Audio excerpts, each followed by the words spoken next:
What is good, everybody? This is Charles from Team COG coming at you guys here with a Despia Invoked. Yeah, Despia Invoked deck profile. All right, my man, you were just kind of. What was your record tonight? It was 2-2, but every game went to game 3 on my losses, so it was close. Lost to Sword Soul twice. Man, Sword Soul. Well, hey, man, that's pretty good. Beat everything else, right? Yeah. All right, exactly. So we'll just jump into the profile, man, and just show us your list. Yeah, so you start off with 3 Alistair. He's definitely like one of the best normal summons, and the other best one is a Luber. 3/3 is perfect. And honestly, you can't really run any less of those guys. So, and the next best 3 up is 3 Despia and Tragedy. This card's insane. Honestly, it's probably like the next best card that's not a normal summon, because this gets you resource management, which is really important in this deck. The other little effect on this guy, it comes up later in the grind, is if you have a branded spell and trap engrave, you can banish it to add it back to hand, which is awesome. So field spell or any other branded cards I'll show you. And then same with the Luber. This deck's very defensive, so this one, if they get rid of your fusion monster, you can target, negate, and bring him back from grave. I tried to do a play against the Sword Soul player where I had a fusion monster. Crashed, and then I was able to chain block it so I can negate something of his, special him back. But you can only use one effect, so you don't get both the search and that. So that's something people forget. But it came up. It's a really defensive deck. Also because you got 2 Dramaturge, 1 Ad Libitum. Dramaturge is nice because it's basically every turn it's a big O giant imperm on legs. So that's really cool. And then it comes back as a free extra, either body whenever you fuse, which is nice.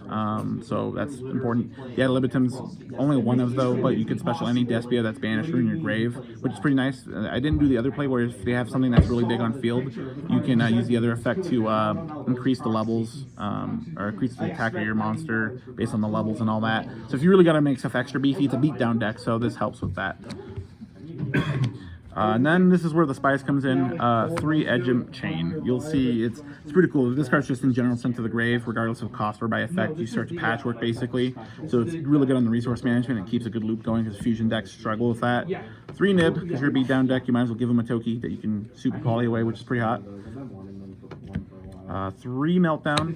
I literally won in time right before because my opponent was trying to wait till I activated an invocation to do something. They forget that you can't do that and chain to it, so I was able to use the invocation to make the masquerade, so that way if they were to do anything, they burn for time. So unfortunate for him, but it's a good match. Invocation, none said there, it's really great. 2 Theater the Branded. This card's also insane on the defensive potential. It's a fusion spell basically every one of your turns, but also if they get rid of a non-fusion fairy, you can get back a fusion from your grave, which can include Makaba or any other fusion, which is nuts. So that's really cool about it. So if they're not reading this and they try to clear stuff, they got to really be smart about how they pick apart your board. The 3 Patchwork, because again, the Edgem, it keeps a loop going, so you search for the Edgem and the Poly, which is really nice. 2 Poly. You could go 3, honestly, but I prefer the 2 just because I don't want to see too many, too much of that. Because really, if you're already running the 3 Patchwork and the 3 Edgem, you'll eventually see a way to get to the Poly. So you only need to resolve it a couple times. You got 3 branded opening and 3 branded in red. These cards are insane.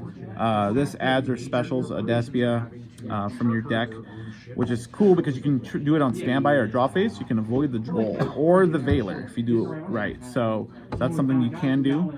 And also it protects any of your fusions. If they were to like pop it by card effects, you can banish it from grave like an Almirage, or not Almirage, but a Balinx. Branded in red is really cool because it allows you to fuse on their turn as well. It's for like an extender, so you can re-trigger any of your Despias to like come back, like the Dramaturge or the Tragedy, to search again. So, or you can do it on your turn if you just want to put pressure out here. But it's cool. It's a quick play spell. It can't attack directly that turn, but that doesn't really matter. But it adds it to hand and then allows you to fuse anything. That's the really cool part about it. So you don't even have to do technically a Despia. I did it to where I used it with a Makaba, or added a Despia from grave, and then I used it to make like a different fusion, like a Starving Venom or something like that. So that's it for the branded stuff. And then you got some other cards here. You got the Gold Sark, you got the Call by the Grave.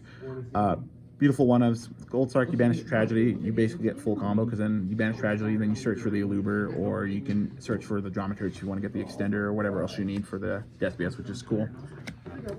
And then lastly, 3 Super Poly helps you for the board breaking, helps kind of if you need to make an additional one on your opponent's turn. But if you're playing a fusion deck, you always got to play Super Poly for sure. That's it for the main deck. The extra deck, Again, this is pretty much, like I said, just Masquerade Turbo. It's so funny watching a combo player not have any like built-in negates like Dark Ruler or anything, because then they have to pay 6 for every single card. So if you have multiples of these, they stack, which is insane.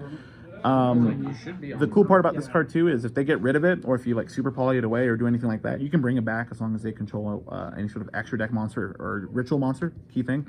So it gets itself back as a blocking body, as defense, or you can bring it back on your turn to help fuse, but then it gets banished when it leaves the field. But it's really cool because they just pay life, so it's really great in time. It's a level 8 too, that'll come up later. Despia and Quartus, also a really good card because you make all your opponent's monsters that are non-level 8 or higher fusion 0. And if they get rid of this pretty much at all, for the most part, by battle or card effect, if it leaves the field really, you get to special any Despia from your deck or add it to hand or fall into Albaz, but you don't want to do Albaz in this build.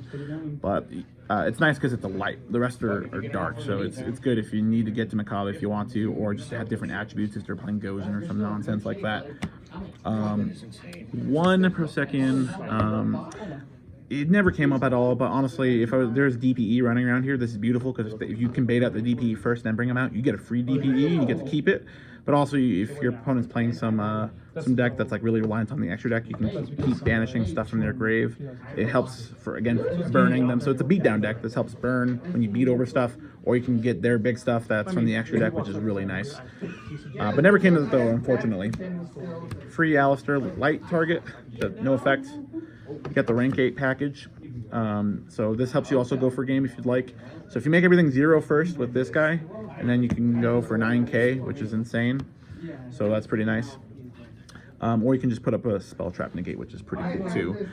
I do wish I ran Dingirsu or Zeus as well, just to add some utility. So honestly, I would probably cut the Prosekian guy out, or cut down the Quartus to 1. But I really enjoyed this being a Masquerade Turbo build, because if you put out 2 of those, your opponent gets 6 plays before they burn out if they don't address it.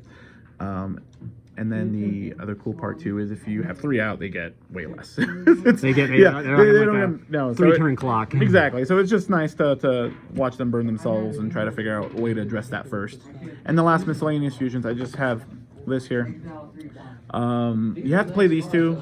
This was just kind of the spice here in case if I wanted to address like a Baron of Fleur, or if they droll me or something, I can book their normal, some nonsense. Just an extra invoked monster target. This probably should have been Purgatorio if I'm being honest. Or a second Macabre, but I really wanted to just have some cheese here because I got drolled twice today, but unfortunately it didn't come up because I didn't get into the invocation by the time, so I could have booked their normal or anything like that. So oh yeah, also this card's insane. People don't realize you can banish, or some people do, but you can banish any fusion from your grave to boost him, so he gets huge.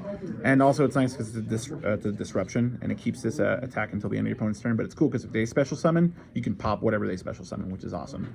So that's another thing that adds a little defensive potential there. And then lastly, just extra super poly targets, or if you run out of things to fuse. My last locals, when I played this, I was under there can only be 1, so this gives you extra ways to fuse after you go into your through your main deck fusion ones, because you want to push for game. You don't do any negates here, so, except for Macabre. But yeah, it's just nice to have extra super poly targets, really. And then for the side deck, Pank, Harpies, Red Reboot, just some really good one-ofs that help break the board or prevent your opponent from back. There was no back row today, so this really didn't come up, unfortunately. But Pankratops put in work and helped me out the Monarch player. I was like, goodbye field spells. So definitely worth it, but I never saw this. But yeah, those were really great one-ofs in any beatdown deck, really. Going first, yeah, no thanks. Solemn Judgment, definitely 3 up if you're going to go first, you have to. I got Dark Ruler today, and sure they paid the 12 when I had 2 Masquerades out, but then that kind of stopped my whole thing because I didn't see this. Unfortunate. Good going second cards in case Sword Soul board, you just kaiju their stuff. That's pretty hot, and then you can always super poly it away. 3 Dark Ruler also kind of help you pushing to break the board. Sure, you don't get to inflict damage, but if you can break their board and get rid of all their monsters, then by their turn, then the Masquerades will affect to burn them and everything, which will kick back in, which is fine. And 3 evenly, just because if you're already playing Dark Ruler at this point, you can't really afford to do stuff with droplets, so you might as well, you're going to lose your battle phase and damage anyway. If it's that atrocious of a board, it came up against Monarchs, but aside from that though, it doesn't really, it kind of does conflict with the deck's theme of beatdown, essentially. Okay. But yeah, no, overall it worked pretty well for me today. I just Sorcel's a really tough matchup, but both went to game 3. Just difficult when they their combos just goes on and on and on. But by the time they get to the cheese out, they can negate the burn for 6. So other decks, they don't have that in out search for a monster negate, so that way. But it's unfortunate but it was a good time today. Awesome, I would play it again. We love to hear it. So thank you, my man, for coming down. And please remember, guys, stay healthy and stay safe. Don't stay